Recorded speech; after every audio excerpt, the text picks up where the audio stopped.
guys, isa siya isang mabait na dalaga.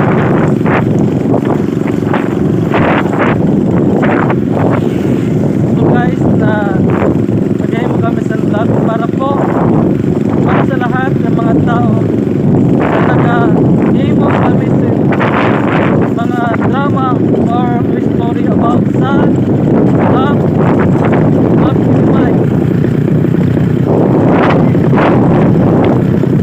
Ganito sa bayo ha. Yan. Ganito sa bayo. Ang dati. So guys, paakyat na po kami sa Patong Ramon.